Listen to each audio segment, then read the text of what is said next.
Hi, everybody. Welcome to Am I the Asshole podcast. I'm Danny Vega, joined by my lovable co-host. Don't get on me, Hannah. Sarah Levine. Sarah, how are you today? I'm good. Wait, I didn't know that I forgot that Hannah was the one who had a problem with you calling me that. Hannah but I don't have a problem with it. My girlfriend, everyone, and yeah, she doesn't like lovely. She feels it's, you would only say it about a woman. She's got me there. I mean, that's true, but I guess I'm just like, shouldn't my preference, factor in here?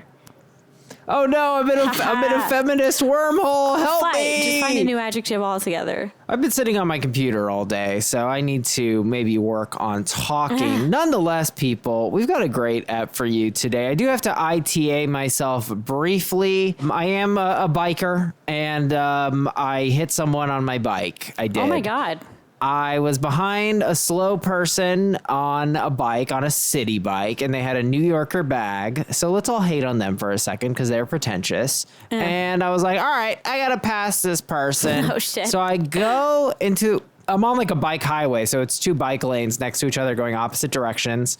I go into the left lane and little do I know there's another city biker flying. Oh, shit. So I kind of hit this person with my arm. Oh. They slam on their brakes. I slam on my brakes. I'm like, I'm sorry, my bad. And they just kind of stopped their bike. And then I just sat there looking at them like, I don't know what happens now. Do we exchange information? What do I do? I said it was my fault. They never even looked back at me and just took off. And I was like, all right, well, I guess that's on their bike. I hit another biker while I was on my bike. That doesn't seem like a huge deal to me. I thought you were going to say to avoid the biker, you swerved and hit the lady with the bag.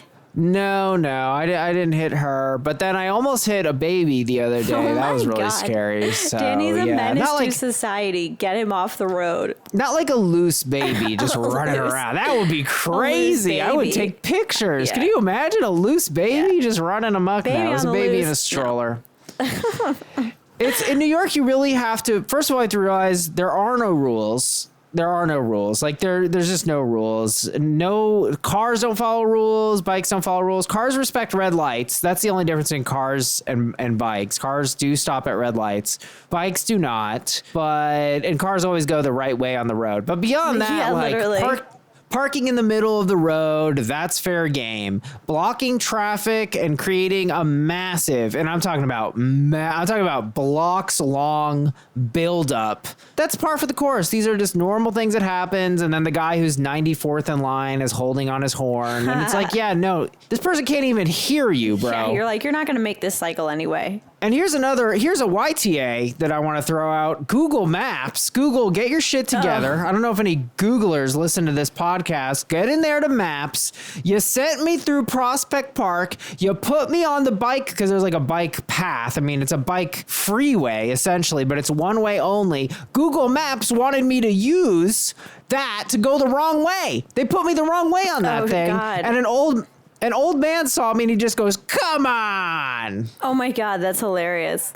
And I was like, you don't know my story, sir. You don't know what brought me here. So you don't know what I've been Google. Through. Come on. Yeah, I know. It's like you right? think they have the technology. Like, come on, fix it. Get it. Or like, yeah, don't send me together. to walk like, I don't know, in the middle of a highway. Right. It's like, all right. It just, they don't know either. Like there needs to be like pleasant rides because it will direct you on like the most optimal path, I guess. But then I'm like, oh, I'm literally on the most dangerous street. I'm going to die. I'm going to get there in 3 minutes sooner than I would. Yeah. But like, the stress takes 3 years off your life. So was it worth it? Exactly. They need to have like a beautiful scenic route because like I don't mind going 20 extra minutes on my bike. I just don't want to be on a road that's like all these cars and it's all intense. But you get it, people. Biking is good for your health, guys. Please rate, review, subscribe to the pod. Somebody actually messaged me on Facebook. Thanks for the message, dear listener. They said, Danny, you're a liar. Oh, my God. It did not take me 1 second. It did not take me 10 seconds. It took me 1 minute to rate, review, and subscribe. I mean, we kind of got carried away. When we were like, it takes 1 second, it takes less than 1 second, we got a little bit carried away with that. I'm doubling down. I think it can be done in half a second. Okay. I know how good you people are on your phones. You've got iPhone 10s out there. I know you can do this. And I respect the fact that this person wrote a review, which we don't need you to do, by the way, but we love it. And that's why it took them a minute, because I think I actually read the review. They wrote a great review. If you want to write a great review, I concede that might take a minute, but I do think some of you out there, some of you are listening right now, and you could write a review in 1/2 of 1 second, you could rate and subscribe in half of a second. I'm telling you. I would take that bet. I think reviewing is a time suck, but rate and subscribe, it's like 2 clicks of the thumb. 2 clicks of the thumb. I think the listeners could do it in a second. We love it, guys. Thank you so much for your support. We also love your support on Patreon. We are getting ever closer, a mere 6 more subscribers, and we'll be at weekly bonus episodes, which will be really fun. And also, it's just cool if you want to support us. We now have a rolling call-in show, so you can pretty much call in as much as you want. And talk to us and do situations with us. So it's very fun. But for now, it is time for some Guess the Verdict. Woo. Sarah, hit me with it. AITA for giving my friend spicy food and making him throw up. Interesting. We have been down this road many times. A proverbial gave my ex some kind of poison, but not ever literally poison. Spicy made him throw up. I'm going to play it common sense, going with a YTA. You made someone throw up. Ooh, you would think so, but you would be wrong. Damn. Yeah, here's the deal. So the OP and friends went to Pizza Hut where they have this spicy tandoori slice. OP is Indian. And OP has a friend named Jeff who is white. Of course, his name is Jeff. And Jeff doesn't handle spice. Jeff wants to try a slice of the spicy pizza. The friends are like, no, you can't handle it. After much pushing, the friends give it to him, Jeff's. He can't handle it, and he pukes. And he tells the parents, who flip. The top verdict was, yes, very obvious NTA. How old is Jeff to be running to his parents after throwing up? I could not have possibly predicted that Jeff is this wimpy and pathetic of a person that he would try to get mad at his friends. AITA for getting upset when my boyfriend, 23M, constantly refers to me as Queen, 26F. Oh, interesting. I'll go with no. Oh, fuck, but it's like, okay, hold on. Because then it's like, did she tell him? It hinges on if she told him and if he's ignoring it. But I have no way of knowing that one way or the other. So I'm going to go with no assholes here. No assholes here is wrong. Damn it. Here's the story. He calls her queen constantly. She asked him to clean something, and he said, yes, my liege. Oh, my God. It's in public, too, which makes her cringe. He even says, I'm ready to come, queen, in bed. Ew, oh my God. She's blown up on him several times, and she's also a breadwinner who self-describes as a programmer in the wonderful Silicon Valley. Despite this, Sarah, Mightier Thor asshole with the top comment, YTA, what? How was he supposed to know you had switched from thinking it's cute to hating it? Wait, and so she thought it was cute at first? I guess, but it is very weird to me because she never describes telling him not to do it, but describes blowing up on him several times. So I don't really understand. I think that kind of right? indicates that. Maybe we should put this one in the group and do a full. I'm ready to put it in the group, but I will tell you there is something that made me think that submitter actually might be the asshole. She edited her post and wrote, stop downvoting my post, 4 exclamation points. Wow. The rules say you shouldn't downvote assholes. So I think she might be a bit of a loose cannon. Ooh, well, I like this. I think we should put it in the group. I love it. Let's do it. All right. AITA for refusing to accommodate my vegan friend at a barbecue. Interesting. We've also been down these roads. Okay, how does this go? They're refusing to accommodate. So was the vegan over asking? I'm just gonna, you know what? I'm gonna just stick to my common sense guns. I'm gonna stick to my instinct, actually, because I think common sense here would tell me that, I don't know, I'm just feeling NTA. I'm feeling NTA on this. I'm feeling like the vegan's the asshole for some reason. Because of your anti-vegan bias. No, but you're correct.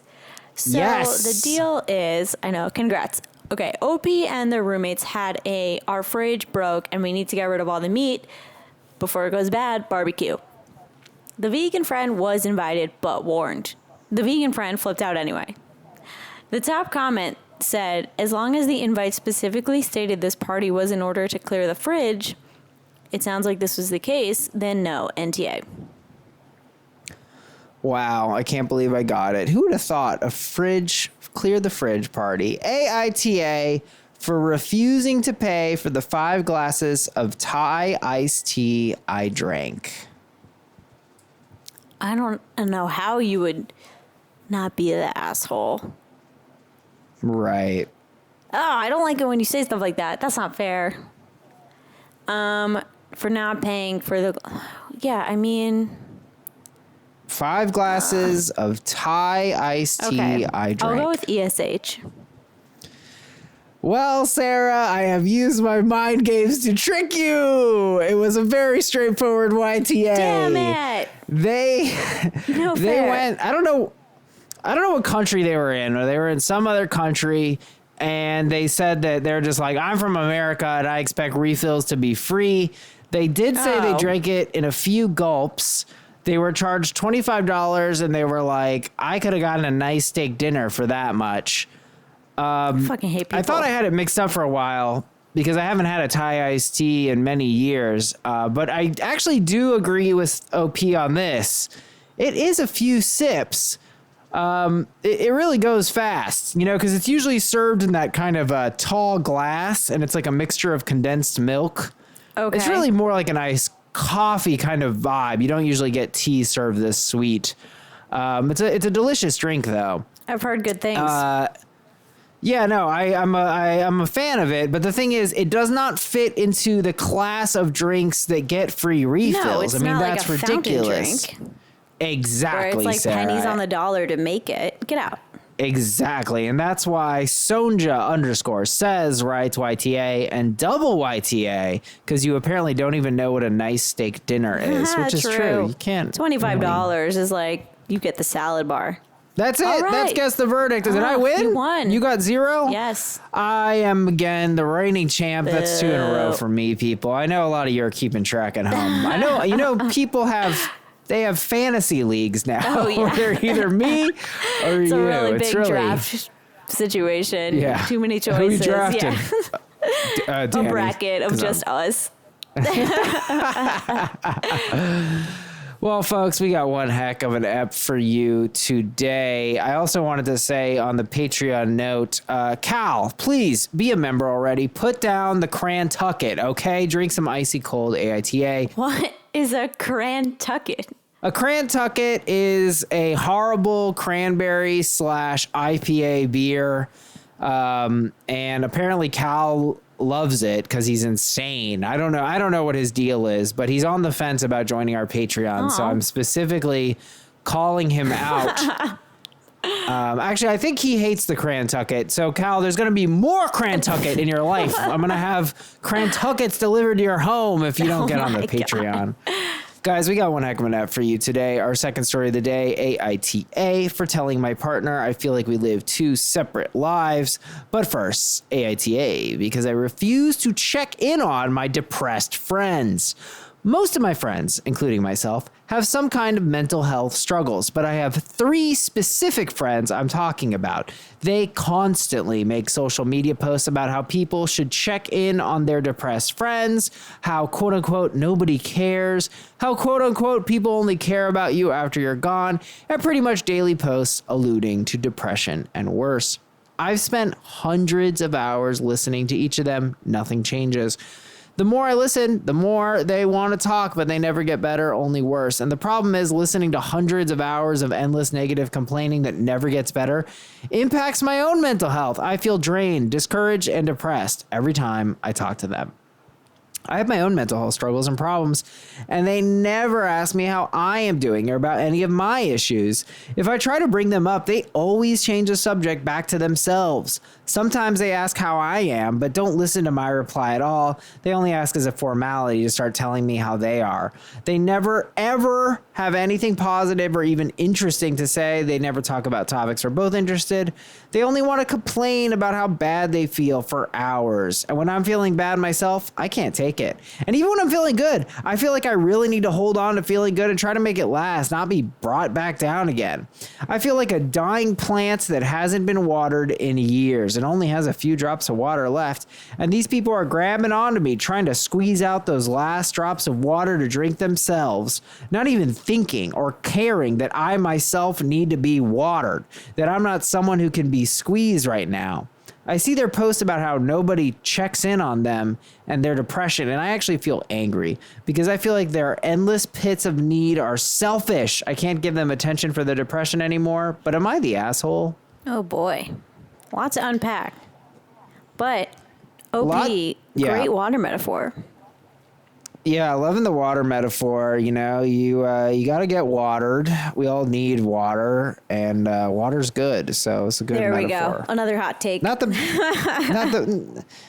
best thing I've ever said. I mean, I see some anger coming from OP, but I'm very understanding of it. I mean, I feel like OP is kind of attacking them a little bit, calling them selfish. And I think that is stemming from the fact that, you know, OP is essentially in toxic relationships with these people. So I kind of get that I mean, they are being selfish in a sense. Yeah, I mean, I'd be angry too. Yeah, it's super frustrating. I mean, this sucks. This really sucks. I feel like there are two ways to go because it's like either these people are genuinely depressed or they're just the types of people, and I feel like we all know these people who are just like need attention all the time and are also just incredibly like, I feel like we all know people who just like almost revel in being negative and they don't know how else to be. Right. So, I mean, it's kind of hard to judge them because we don't know what's the real case. The fact that they aren't reciprocating in any real way and don't seem to have any kind of a normal relationship with OP, making OP feel good or, you know, talking about topics that matter to both of them. It really just seems like OP is an ear to them. And that's not nice. Right. Ultimately, even though it doesn't stem from them being mean, it's effectively pretty messed up. Yeah. I mean, I don't think I've been like suffered from serious depression, but I mean, I've heard that it can make you very selfish, not even in a malicious way, but just it makes you really unable to look outside yourself. I don't know, though. I'm just going to go off OP's feelings of anger, which is like sort of leading me to believe that and if this has been going on for years, like that's a very long time to like never check in on your friend and ask how they're doing. Yeah, it's a very long time to also not be aware of the dynamic. It's like, wow, right. Every time I talk to Cindy, I'm just, you know, I mean, I feel it. God, I feel it so fast. You know, I called Hannah the other night and I just like vented at her for 10 minutes and it was a lot. And I was like, hey, you know, thank you. Thanks for being there for events. I know it kind of sucks.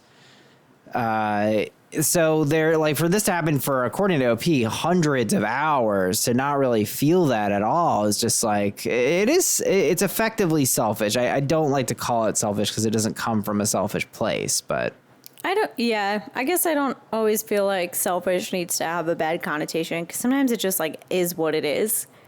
But I guess, I mean, yeah, I see what you're saying.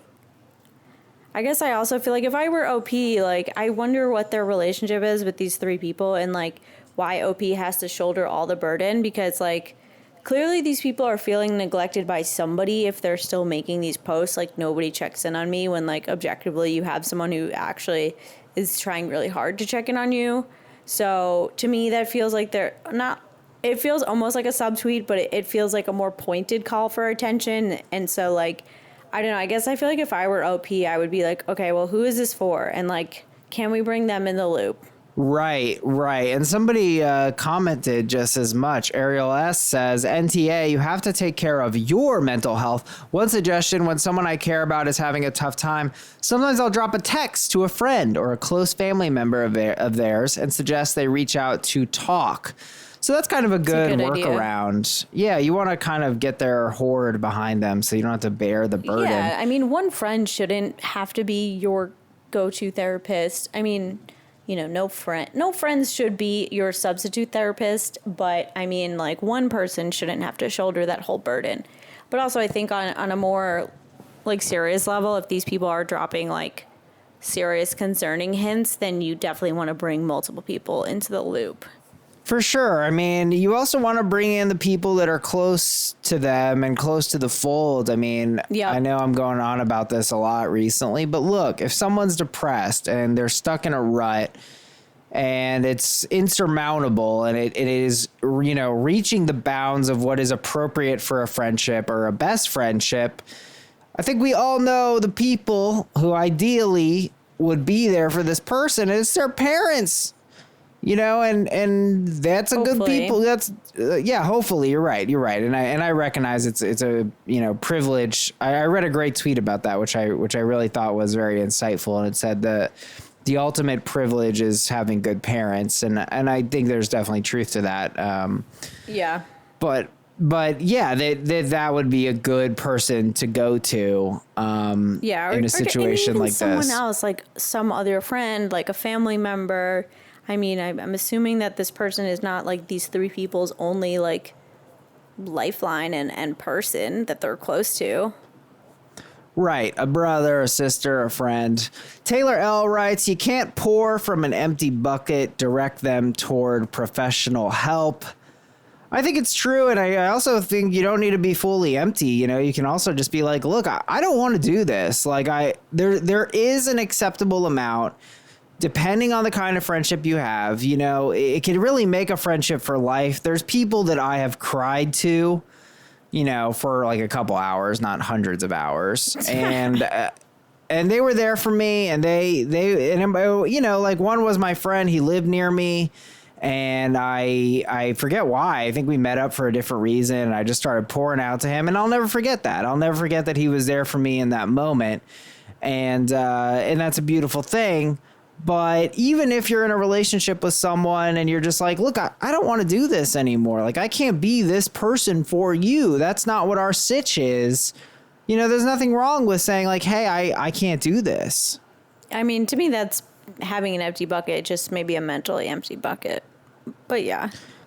Well, yeah, I mean, in the sense of it doesn't need to feel like you're emotionally exhausted at the end of your wits. You might merely just be like, look, I'm not the person to do this for you. I'm just not. Right. I'm sorry. Right. I'm sorry you think I am, but I'm not. Right. I mean, we could all like establish healthier boundaries before we get to the point where we're fed up. Yes, exactly. Bonnie T writes, you're the support, not the solution. We all have our lives to live. This is a time where people want you to literally take care of them in selfish ways. I think that's fair. I think, you know, and that's kind of the line here is like, are you supporting them or are you trying to solve their problems? Because they ultimately have to solve their problems and figure out how to solve these problems. You're not going to be able to talk them out of it, you know? Yeah, I get super frustrated with friends, I feel like, who, like, I feel like when you vent to someone, you have to be clear what the objective is, because, like, if you just continue to vent about something that could be changed, but you're not doing anything, like, it's very frustrating as the person who's listening to the vents. Yeah, I think, well, see, when I say vent, I mean, I just need to like get this out and I don't necessarily want and possibly actually certainly don't want solutions. Yeah, that's a vent. I mean, if you're saying like, listen, I need to vent, then like, I know, all right, I'm just listening.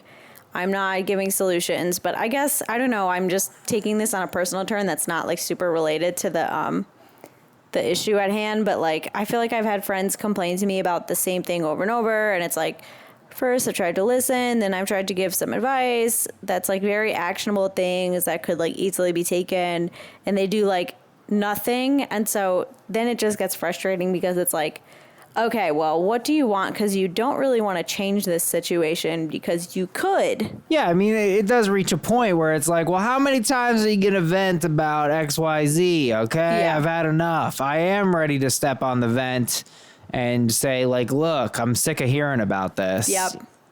Stop texting Now, Kyle. He sucks. Yeah. Kim B took a more hardline approach. I think there's some merit here. She says, you have control over the people you let into your life. Get rid of these people.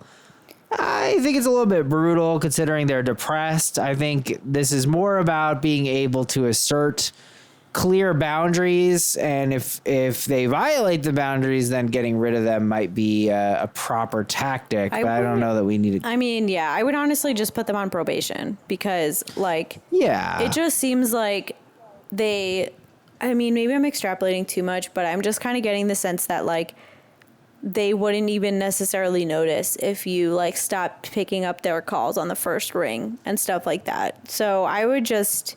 And you don't even have to tell anyone you're doing it. Exactly. Just be busier and don't answer their call. And just like prioritize yourself first. And then if they ask about it, you can say like, well, actually, blah, blah, blah. Exactly. Christopher H. writes, NTA, never sacrifice your mental health trying to save someone from theirs.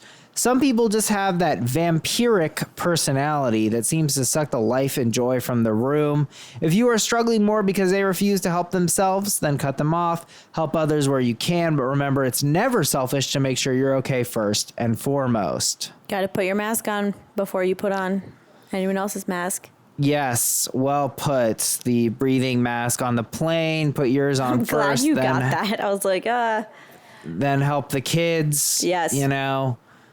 Yeah, I think that's true. I mean, I don't think we got to go straight to cut them off town. No. But yeah, I mean, there is a point. There is certainly a point where, it's like, are you going to be there for this person and be that person for them? And if that's all they need right now is this sort of intense level of support, then it does get to a point where maybe you're going to have to cut them off because they're vampires right now. I know, because to me, I'm just like, okay, this is your friend who you've exclusively complained to for multiple years. And like, I don't know who that's appropriate to expect of, like, with anyone. Right. I mean, you're a therapist, obviously, and like your parents, because they don't have a choice. But like any sort of friendship, like you can't rely on someone to like just exclusively shoulder your burdens for many years.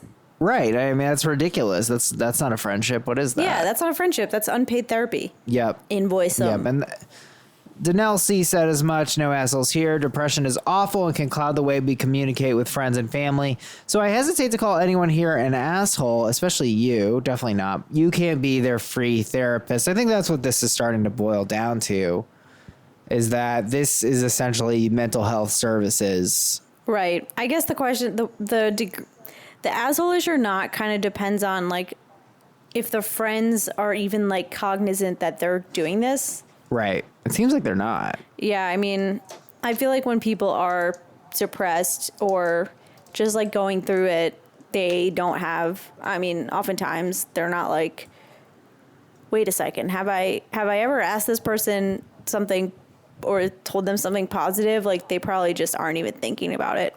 Yeah, I mean, I think I definitely see that OP is not necessarily voicing these concerns or being direct with them. And that may come out of a desire, and a thinking that they're too fragile to hear it. But I think they deserve as much, like, hey, listen, I like being here for you, but I got to tell you, I'm exhausted and I don't know if I can do this anymore. I liked having a friendship with you. Maybe we can go do something positive, like ride a horse, or I don't know what you're allowed to do in Corona times, but I'm sure you could find something. I don't know, try to like get out of this zone where it's always this, elongated, intimate conversation that is largely just this person describing their problems.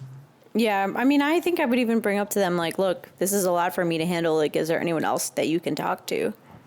Absolutely. I think we agree on this overall. From what I'm gathering, AITA, because I refuse to check in on my depressed friends, I think Well, I think it's a no assholes here. Yeah, they're I guess I'm depressed. between NTA and no assholes here. Same. I mean, yeah, I think people need to be proactive. I guess I'm hesitate to come for these depressed people I know so little about.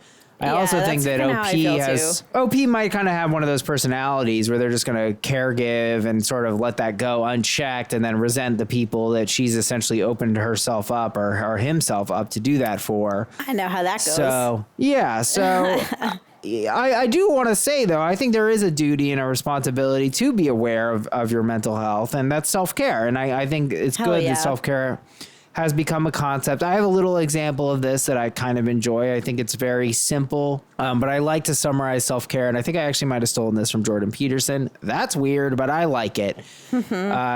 He says, think of yourself as someone who you are taking care of, which I like, as if like I'm like my own caregiver. Like I have a copy of myself that I care for. And the one way I do that is almost every night, I like to make coffee so that when I wake up in the morning, my coffee's already made. It's incredible. It's like magic. Aww. And that's my little self-care. And it just kind of starts my day off a little bit better. It's already made. That's so it's amazing. Nice. It's like I have a servant, except it's just me, 7 hours before. But it's magic if I forget about it. So, I think ultimately we do agree on this. This is a no assholes here. Yeah. Let's go for it. Guys, please rate, review, and subscribe. We'd really appreciate it. It only takes a short amount of time. We'd also really appreciate if you join our Patreon, patreon.com/AITA pod. If we get 6 more people to pay $5 a month, we'll be doing weekly bonus episodes. There's a call-in show every week now. The call-ins never stop. It's a lot of fun. Thank you so much. We love you. And now the next sitch, AITA, for making a gay sex joke by you, inappropriate gay. Oh, that's fun. Hey, people, I think this is the right sub for this, so let's get started on the story and y'all can judge me. My M22 friends and I were at a friend's house, Jacques M23, and we were drinking and chilling in a responsible manner. I'm gay, been out for over a year now. While we're drinking, Jacques makes a comment, and I turn it into a sex joke because why not? He said, bottoms up, and I stood up.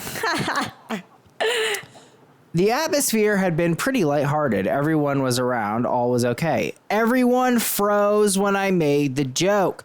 Jacques asks me, what the fuck do you mean by that? So I explain, and he looks visibly uncomfortable. And he tells me that I'm not funny and that gay men shouldn't make these sort of jokes around straight people because it was essentially me hitting on him.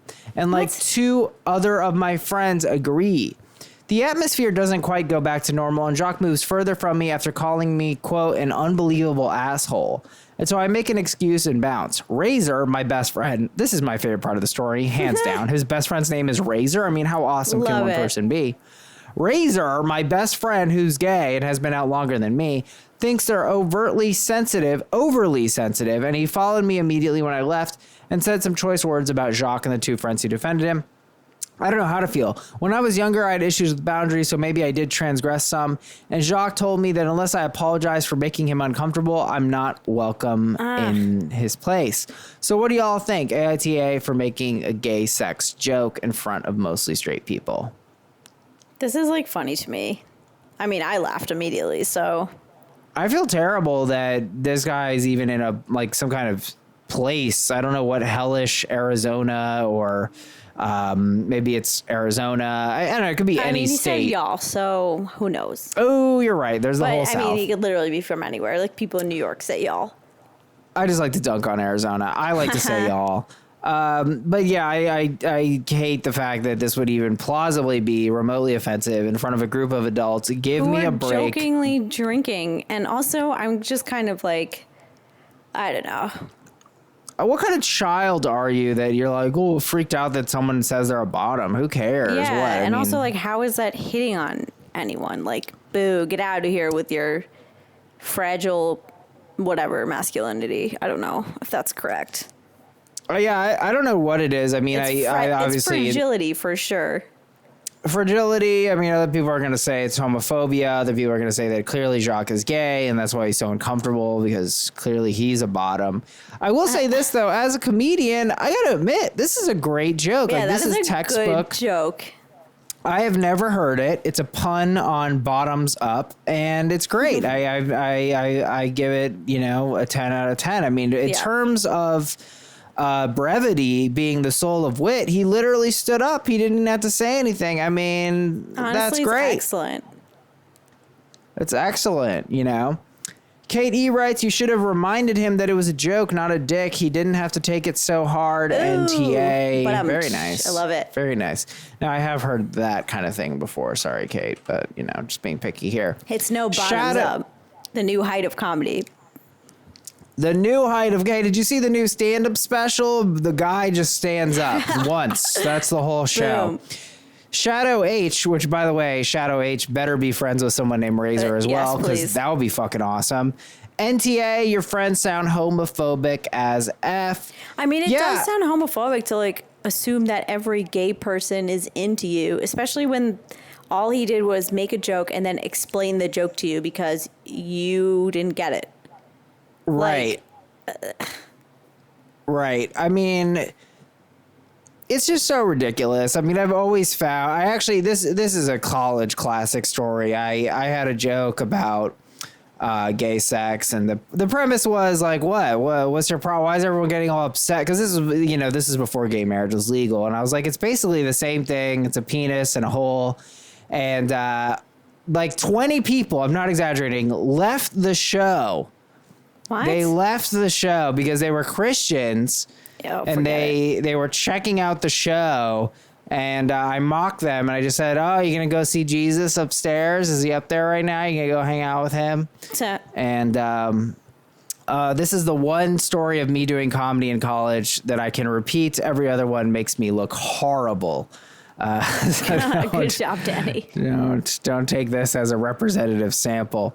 Laura P. writes, NTA, OMFG, that's a funny joke, and also it didn't implicate anyone but you. Seriously, come on, who cares? Yeah, it's like a weird breed of selfishness mixed with homophobia to assume that this is about you. Oh yeah, I think it's definitely made of something else. I mean, it's just it's such a disproportionate reaction. And just when people are like that, it's like, what? You're not curious? Come on. I get too curious. I'm notoriously someone who pries too much. I've had to calm down. There was a time when I met a gay person, I'd be like, top or bottom? And then I was told, that's not really okay. Are you serious? Like, oh. Yeah, I was curious. Oh my God. They all say the same thing. They all go, verse.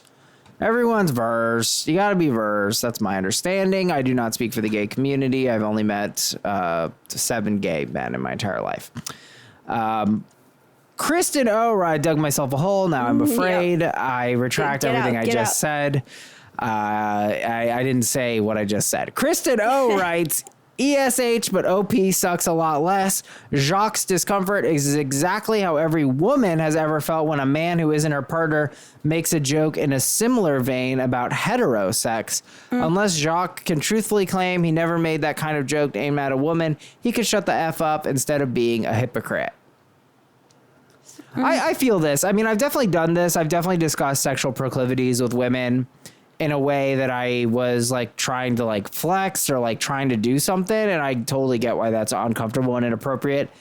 But as time has gone on, I've definitely had conversations with women where we're both talking about proclivities, and it's just an interesting point of conversation. I mean, this is comedians are very open about this stuff. We all know we're sick and we all want to talk about it, all our sick little perversions. And it's not necessarily, and most of the time it's not, I want to do this to you. We're just oh yeah, I'm crazy. I'm into this thing. I need a blimp and $400 in gold. Yeah. I mean, I don't know, because the comment is an interesting way to sort of put it into context and force someone to empathize. But I don't know why something about it I just don't quite agree with. But I can't pinpoint why. Well, I mean, I guess you agree with the part though, like when you went on a date with that guy, and obviously the fact that he opened with the question about choking, that was insane because he opened with it. But like if during the middle of the date, he was like, speaking about me, I'm into something kind of weird. I really like violent choking stuff. You would be reading that as, oh, this guy wants to choke me because this is a date. That's what's happening. You know what I mean? But like, I guess if someone made a pun, it wouldn't I wouldn't feel so like threatened by it. Right. She's stretching for it. Yeah, you're absolutely right. I guess mean, that's come what on. I don't like. Yeah. He made a lighthearted pun and it was not, and then he explained what it meant. No big deal. You're right. I mean, this wasn't that at all. He wasn't trying to say he wanted to do anything with anyone. Yeah. Yeah, you're right. Top Reddit comment, read it to me again, writes NTA, once I saw what the joke was. This is incredibly tame and the reaction is a bit homophobic. Yeah, I agree with that. I mean, it's homophobic, it's ignorant, it's childish. It's just like, what? That you're mad about that? Who cares? Yeah. I was kind of thinking counterfactually of like, well, what if there was a kid there? Would this be okay? I think so. I mean, don't think the kid would get it. It would only be not okay if then you explained it to the kid. But I think it's okay to make. I think it's okay to make jokes that go over kids' heads. Like my parents would let us watch The Simpsons when we were 10, shit like that all the time because they just knew we wouldn't get it and that was okay. Also, half the shows on Nickelodeon were super fucking inappropriate, but we didn't even know. I'm trying to think of a straight equivalent and I'm struggling because it's kind of like a bottom describes what role you are in sex. I mean, it would be just like making a pun on the word dominant or submissive. It's like any I don't know, dick joke or hidden sex message that we would see on Rocko's Modern Life. And there were a lot of them. Right. Yeah, I mean, I like that approach. You don't want to clue the kid into what you're really talking about, but if it goes over their head, you're safe. There's so many Disney movies that operate on that premise. If you see, I think I saw Wallace and Gromit, and it's hilarious because it's a kids movie, but there's just so many jokes that are for the adults. Right. I think we agree on this one, Sarah. AITA for making a gay sex joke. We're saying NTA and Jock et al. Are the assholes. They are, and I feel like they would hate that as well because they're homophobic. I know, right? Now it's time for everybody's favorite part of the show. Coronavirus. Sorry. That's not part of the show. It's just me freaking out. AITA for telling my partner I feel like we live two separate lives. My partner is really into motorsports, F1, Indy 500, bikes, etc. You get it. And now it is all back on TV. He records the races and watches them in the evening, which I have no issues with because I'm studying. However, my issue has become he doesn't come to bed with me. We literally do not go to bed at the same time anymore. I'll go between 10 p.m. and 11 p.m. and he won't come up until past midnight or 1 a.m. It's been like this for about a month now. I feel as though we're living two separate lives. I'm 25 weeks preggo, so my bedtime has moved earlier just due to being tired, and our sex life has diminished. When I say diminished, non-existent. I've ended up sleeping in the spare room as I'm finding him coming up to bed late quite disruptive to my sleep, and I find it difficult to fall back to sleep so that I'm waking him up. So I've been keeping quiet about how I feel, and this evening my partner asked if everything's okay, so I calmly said I feel like we live two separate lives now. He cut me off and abruptly said, fine, then I'll watch Indy another night then. My reply to that was, that isn't the point I was trying to make. I just feel like we are distancing from each other, and we are mates again. To which he walked off. In my mind, I'm thinking, you've asked what's wrong. I've answered as politely but truthfully as possible, and yet you're snapping at me. So now I feel like a C word, some serious first world problems going on here. I'm just wondering what sort of compromises we can make to help each other and for me to not be overbearing, etc. AITA. His reaction is concerning, as is her reaction. Yeah, I don't really like how she's kind of minimizing this so easily. How she immediately, the second that he gives her a pushback, she's immediately like, oh yeah, but or is it completely my fault and I'm just being a total nag? LOL, women, am I right? That is a super big red flag to me. Yeah, first world problems. It's like, is this a first world problem? I can see this going down in a variety of worlds. It doesn't need to be made of TV and pre-recorded racing shows. It's simply inattention. I don't think this is a first world problem at all. I mean, yeah. This could be set in the old world. Old Ben Franklin over there. Quit flying your kite, you fucking idiot. I'm pregnant. Yes. Yeah, I mean, first of all, I think pregnancy rules apply. It's like, come on, she's got your baby. Show a little bit of consideration. Sleep is a big issue with couples. Fortunately, I am on the light side of a sleeper. So, but usually I'm the man in this relationship, so to speak. So I'm the one coming to bed late. That's how it's generally been. And I've never really dated someone who's a light sleeper, but it's a serious pain point if they are, and definitely something to be aware of, and like twice as much so if they're pregnant. Yeah, I feel like if there's any time to be extra considerate, it's when someone's pregnant. 100%. And then also, I don't really like, does he have any reason to be watching the races deep into the night? I mean, motherfucker, they're pre-recorded. Them. Yeah, they're taped. That's fucking annoying. Later. That's crazy. It's crazy. It's crazy. All you got to do is move your sleep schedule a bit and whatever. It's like, this doesn't make any sense. I don't know why, but now I'm mad because it seems like now you're making a deliberate choice to watch a show that you're already taping. Right. At an inconvenient time. Like, are you trying to avoid your partner? Wake up early and watch the F1. She wants to sleep with you. Save it for a weekend, like, or go to, I don't know, you can just like shift a little bit. Like, it doesn't have to be all or nothing. Right. Well, yeah, and I feel like sleeping with your partner, it's kind of a value for some people. They really like it. They find it reassuring. It helps them fall asleep easier. Personally, not one of these people. I'm very much get the fuck away from me when I sleep. Don't fucking move. I cannot relate. I would love to like, I don't know, be like a married couple who sleeps in different beds or even different rooms. Okay, not different rooms. I'm not that crazy, but yeah, I could handle. There's like mattresses that are actually two mattresses that are right next to each other. That would be fine. Like I'm kind of into that. Where they put you in like the two double beds. You're like, yeah, that's cool. You can have your mattress. I'll have mine. I don't need you like heating it up or rolling around. If there could be a little drawbridge that kind of came down in the morning, that would be ideal. Yeah, or just like some kind of thing that you can put. I like it. Kate E writes, not the asshole, but you would probably benefit from counseling, both individual and couples. Having a baby is a big change. I mean, sure, who doesn't need counseling? Everyone on the internet can benefit from counseling, and we are on the internet by virtue of doing this podcast.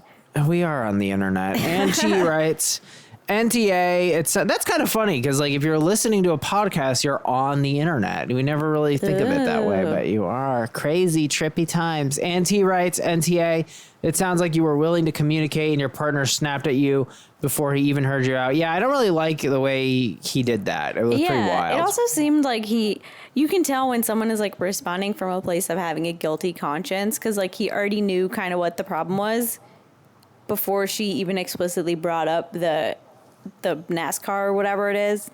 Right. Like she's like, hey, I feel like we've grown apart. He's like, fine, I'll stop watching NASCAR. It's like, oh, so you agree. Right. He already saw it. Dave B writes, no assholes here, tough sitch. A long time ago, my fiance started requesting to be quote unquote tucked in. Aww. If it's 11 and she's passing out, but I'm still wired, I'll sit with her in bed and make idle chit chat for 5 to 10 minutes until she drifts off. Might be worth trying. Yeah, I've done some tucking in my days. That's a good way to negotiate the situation. But look, I don't think moving your sleep schedule is that difficult. You just got to commit to it. Take some melatonin, Benadryl remix. You'll get it. That's yeah. I guess when you say it that way, I'm like, is that kind of a lot to ask of someone? Like, oh, just readjust your sleep schedule. It's kind of like, No, I don't think it's a lot to ask at all. You would do the same thing if you flew to LA. I mean, give me a break. Who cares? Lauren H writes, YTA, just because you're married, you don't need to go to bed at the same time and he's watching something he enjoys. Just let him do what he enjoys and grow up. He can, Lauren. He can do what he enjoys. It's fucking pre-recorded. Right. Nonetheless, Jen N, who was actually the submitter, she outed herself on Facebook. Technically against the rules, people, but we'll let this one fly. She writes, thank you all so much. We've had a coffee and discussed both of our feelings. My partner says he feels withdrawn and lonely due to COVID. Hey, who doesn't? And he isn't able to be social, so he's down and lonely. He said the bedtime change has nothing to do with the relationship and the F1 occupation is just boredom. The sex thing, well, he says he doesn't want to hurt the baby, so I'm accepting of that. I just feel so unattractive right now, and clearly my insecurities ran away with me. The convo eased my insecurities and helped us connect during this weird COVID time. Thanks again, everyone. What? You're upset? I am upset because, like, this is a legitimate grievance, and it's like, no, I just let my insecurities run away with me. And it's like, no, you can... I don't like that. I mean, again, I feel like I maybe am projecting, like, my past shit maybe too much, but like every time you bring up an issue, like you don't have to like dismiss yourself and your own valid feelings as like, oh yeah, I just let my insecurities, just pregnancy hormones, you know how it is. I don't know. Yeah, I agree. I mean, look, I think sex is obviously, trite to say, very important in a relationship. I don't know enough about pregnancy. It's always like feeling wanted and attractive, and it's not just like, oh, I'm insecure and I have to work on myself. Like, no, this is that's a legitimate thing. Right. It is a thing, and I don't really buy his excuse because I know you can have sex when a woman is pregnant, and I'm pretty sure it won't hurt the baby. I've never heard of as a complaint that's common among men, but I do think that wait, what's the complaint among men? Yeah, is like, oh, they're worried that they'll hurt the baby. Men are like stupid, especially when it comes to like the reproductive system. Yeah, well, it's not like you're hitting the baby, right? I mean, I don't. Yeah, you're not. But it's in water. It's safe. It's in a little it's in a water balloon. Yeah, I guess what I was saying is like that excuse is not something that I've not heard before, but like, how far is 25 weeks?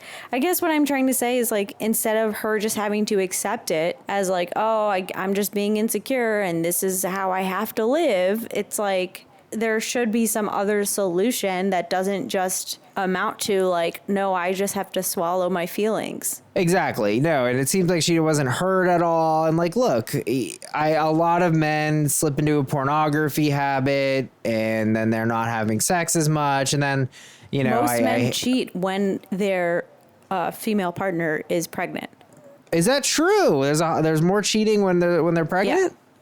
Yeah, like really? Astronomically more. No way. Oh, that's so interesting. Interesting and depressing. But yeah. Yes. Well, yes. Sarah, next thing you're going to say, and women are much more likely to murder and be murdered during this time as well. No. Oh, I think that's true. Probably, right? At least be murdered. No, I think you're totally right about the being murdered. Yes. There's a lot of murder in your world. So I think you're right. I think you've hit the nail on the head. I think that, you know, this hubby needs to listen more. He needs to be more understanding toward Jen. She's preggo. She deserves a little bit of extra slack on the line. I don't even think that's his slack. She deserves to be heard, and she deserves to have sex with. That's what she wants. I think he's, you know, making an excuse here. There's a lot of excuses, and it's important to keep these things together. I mean, much in the same way that he's into these motorsports, you know, and that's affecting her, and he's not cognizant of that. He's also kind of not doing that with their sex life. It's like, yo, get on it, bro. Yep.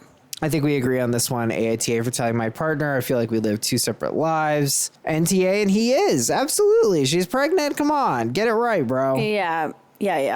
Well, guys, thank you so much for listening. We love to have you. It's been really great. I'm really enjoying the call-in shows. So I'm like happy that it's time. Like... It's so fun. It's part of our week now. We get to connect with people who are on our Patreon, and we get to know people and get to hear different perspectives.